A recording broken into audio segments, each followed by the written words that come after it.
নমস্কার, আপনারা দেখছেন কলকাতা টিভি। আমি আশিস চট্টোপাধ্যায় আপনাদের কাছে নিয়ে এসেছি একটি উদ্বেগজনক খবর। যেটা খবর পাওয়া যাচ্ছে যে মার্কিন উচ্চকক্ষ, সংসদের উচ্চকক্ষ সেনেটে বিরাট ভোটাধিক্যে 86 বনাম 12 ভোটাধিক্যে পাশ হয়ে গেছে সেই বিল, যেটাকে গ্রাহাম বিল বলা হচ্ছে। যে বিলে রাশিয়ার থেকে যেসব দেশগুলো তেল কিনবে তাদের ওপরে অন্তত 100% শুল্ক চাপবে। তাহলে কি ভারতে পেট্রোলিয়াম ডিজেলের দাম ব্যাপকভাবে বাড়তে চলেছে? ভারতে কি তাহলে ন্যাচারাল গ্যাস, যেটাকে বলা হয় প্রাকৃতিক গ্যাস, সেই গ্যাসের দাম বিপুলভাবে বাড়তে চলেছে? ভারত কি একটা বড়সড় মূল্যবৃদ্ধির সামনে গিয়ে দাঁড়াচ্ছে? এই সব প্রশ্ন ঘিরে বড়সড় আশঙ্কার মেঘ ঘনাচ্ছে ভারতের অর্থনীতির দিগন্তে। ঘটনাটা কি ঘটেছে? গত 1 বছর ধরে লিন্ডসে গ্রাহাম নামে মার্কিন সাংসদ, তিনি একটি বিলের পরিকল্পনা করেন এবং সমস্ত সাংসদদের কাছে গিয়ে গিয়ে তিনি সেই বিলটিকে সমর্থনের জন্য চেষ্টা করেন।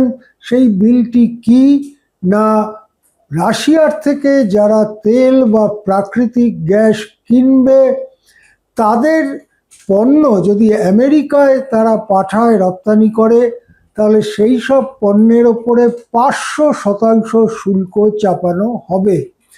শেষ পর্যন্ত 500% শুল্কটা অতিরিক্ত হয়ে যাচ্ছে ভেবে সেটাকে একটু কাটছাট করে 100% শুল্কে স্থির করা হয়। 100% শুল্ক চাপবে, কিন্তু রাশিয়ার যে সমস্ত পণ্য আমেরিকায় যায়, অর্থাৎ রাশিয়া আমেরিকায় রপ্তানি করে, সেগুলোর ওপরে 500% শুল্ক চাপবে। এই নিয়ে একটি বিল যখন চূড়ান্ত রূপ পায়, তখন হঠাৎ এই লিন্ডসে গ্রাহাম নামের সাংসদের মৃত্যু হয়। মঙ্গলবার এই সাংসদ গ্রাহাম, তার স্মরণ সভা ছিল, শেষকৃত্য স্মরণ সভা, সেই দিনই সেনেটে এটা পেশ করা হয় এবং সেনেট 86-12 ভোটে এই বিলটিকে প্রাথমিকভাবে গ্রহণ করেছে। বিলটি অবশ্য সেনেটে এই ভোটে পাশ হওয়ার পরেই আইন হিসেবে জারি হয়ে যাবে না। এটা আবার সংসদের 2 কক্ষেই যাবে, অর্থাৎ হাউস অফ রিপ্রেজেন্টেটিভস এবং সেনেটে আবার যাবে। আবার সেটাকে পরীক্ষা করা হবে, পাস করা হবে। তারপর সেটা যাবে প্রেসিডেন্টের টেবিলে, অর্থাৎ ডোনাল্ড ট্রাম্পের টেবিলে, যিনি নিজে এই বিলটির ব্যাপারে অত্যন্ত উৎসাহী। সুতরাং তার টেবিলে যখন এই বিলটি যাবে, যদি যায় মার্কিন সংসদের 2 কক্ষেই পাশ হয়ে, তাহলে তিনি তাতে সই করবেন, সে ব্যাপারে বিশেষ কোনো সন্দেহ নেই। সেক্ষেত্রে এখনো পর্যন্ত যা গতি প্রকৃতি, এই বিলটি পাস হতে চলেছে। 2026-এর মধ্যেই বিলটি আইন হবে।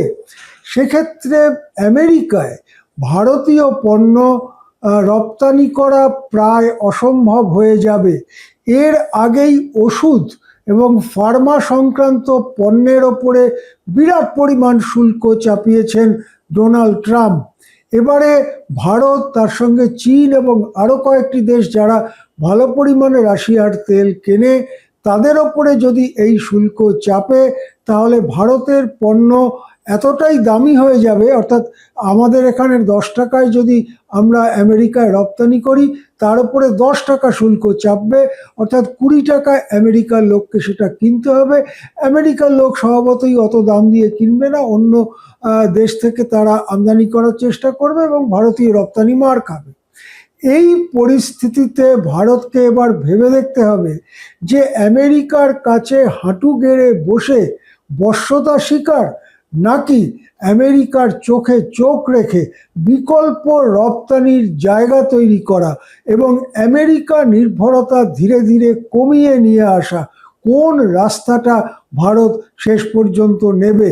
একটা গুরুতর সংকটের মুখে ভারতীয় অর্থনীতি হয়তো ঢুকছে। আগামী দিনে কি হয় সেদিকে আমরা নজর রাখবো। এখন এ পর্যন্তই। দেখতে থাকুন কলকাতা টিভি।